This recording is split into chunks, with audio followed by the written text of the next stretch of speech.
Hello everyone and welcome back to my page.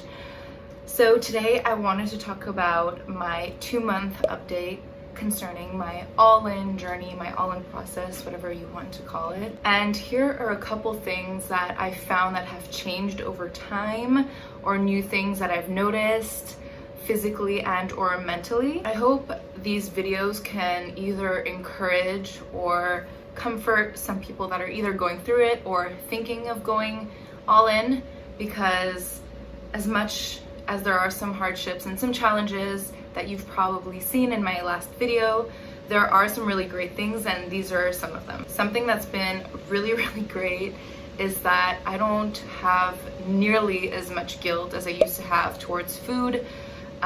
Being when I eat, I'm not like I shouldn't have eaten that. I don't beat myself up anymore about things as unhealthy as they are, since this is a process, yes, to get my period back, but also to restore a healthy relationship with food. I think it's absolutely necessary that I eat foods that I was scared to eat in the past. And what I mean by scared would be, let's say I would have like this underwritten rule that I couldn't have junk food in the morning as a breakfast, like as a first meal of my day, because it would like ruin my whole day. I would allow myself to have like naughtier foods more in the evening because it was more like socially and culturally acceptable, whereas like having, let's say, cereal in the morning or having a croissant wouldn't be something that I would usually do. I've always loved croissants, and just having to restrain myself for a while, for about like 2 years, I'm like, no, you don't actually want it, when I actually did.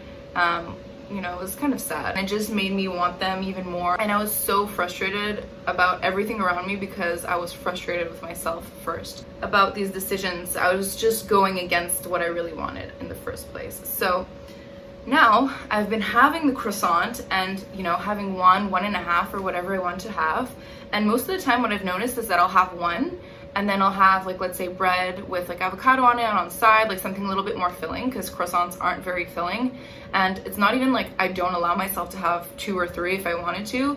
It's just that they're not satisfying. I feel that satisfaction and that craving just by having one, and that's what I've noticed. So what's really great about this and having less food guilt is I find myself to think so much less about what I ate this morning. Let's say I had a really high carb breakfast, like I won't be like, ooh, I should have less carbs at this meal. If I want carbs again, I'll have carbs again. If I want protein again, I'll have protein again. And I'm just trying to 120% really listen to my body. That being said, something that goes hand in hand is the fact that I don't prep food nearly as much. So I don't spend as much time thinking about food in general. I don't think about like, what am I going to be eating tonight because I ate this in the morning.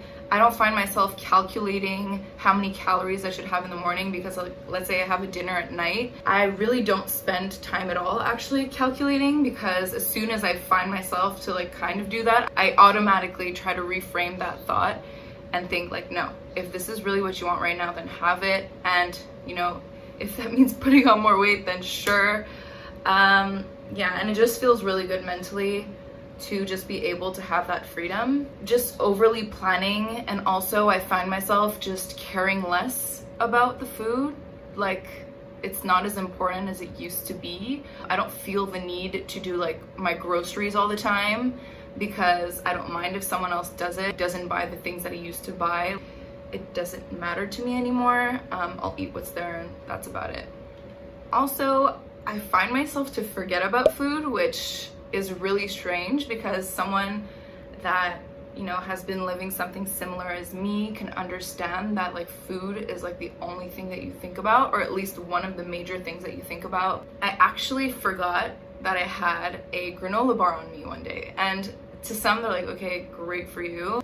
For someone like me, that's huge. In the past, if I would have had a granola bar on me, I would have thought about the granola bar on the bottom of my bag for the whole entire day until it was the time, like the proper time to actually have it. So this is completely opposite to intuitive eating. This is literally like telling yourself you're only gonna be hungry at 4 when, like, let's say you're really hungry at 2. And let's say in the past, I was like, okay, no, I'm too hungry, I'm gonna have it at 2 instead of 4, then I'd be super guilty. And then I would calculate like, okay, then I'll have a smaller supper or something like that, a smaller dinner. And this was making me obsess over food even more and think about it even more and calculate even more. So I think you can understand like how all these different points kind of mesh together. And so yeah, forgetting about a granola bar in my bag was huge. I think that kind of goes to show that there is mental progress that's being made as much as physical progress, which is so great and so encouraging to continue forward with this all-in journey. All of these things together just make me a lot more at ease mentally. I find myself to be just much less stressed towards a lot of things. Things don't get to me as much. I'm not as reactive. I feel chiller.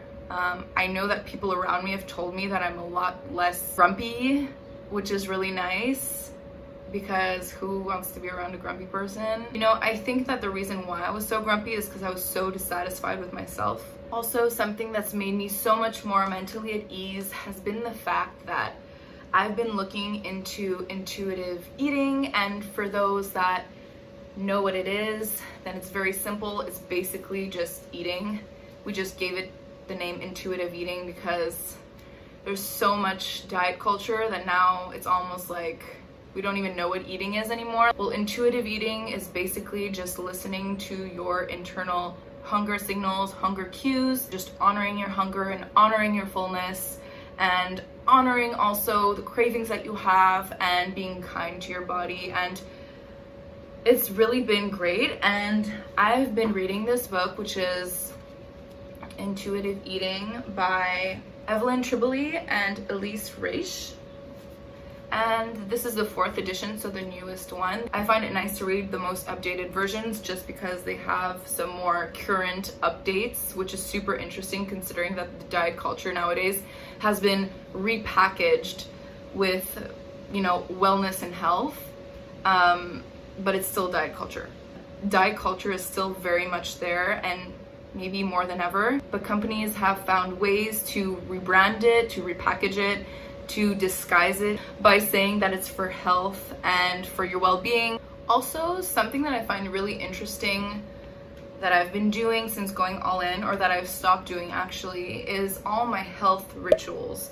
Is like, let's say I used to do lemon water every morning with salt and cayenne pepper. I would have an apple cider vinegar shot, and then I would have like all my vitamins. And I was very much strict with myself on this. I had to have it every single morning, and it wasn't even like it made me feel good. I just did it because people told me I should do it online, that like lemon water would like cleanse my body and make me feel like a different person. I tried to just challenge those thoughts and challenge all those habits, like those health habits that I started in the first place because it was in the name of health. And try to really think like, why am I actually doing this? Is it because I actually enjoy it? Or is it because I feel like I need to, or because someone told me to? So I actually stopped altogether my lemon water because most of the time I actually don't crave it. And if anything, those rituals actually gave me a big amount of stress in the morning. So the 3 last things I want to talk about are a little bit more physical related. So month 2 has been interesting because I found that my digestion is very much on point. Everything is very regular and very healthy.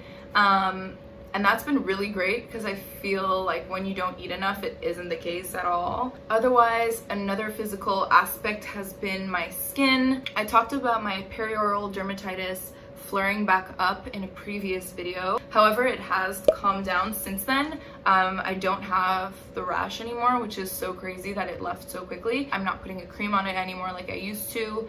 It actually just left pretty much naturally and with time, which I'm totally happy about. And another thing that I wanted to mention, I'll just get closer for this, is my skin. So right now I don't have any makeup at all on my skin.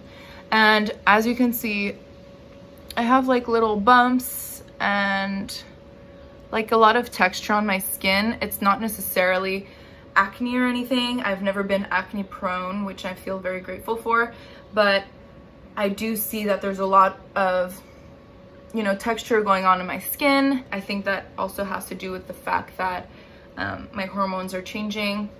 and kind of regulating themselves. Another physical thing that I totally forgot to mention and that I forgot to write down is that I have new stretch marks.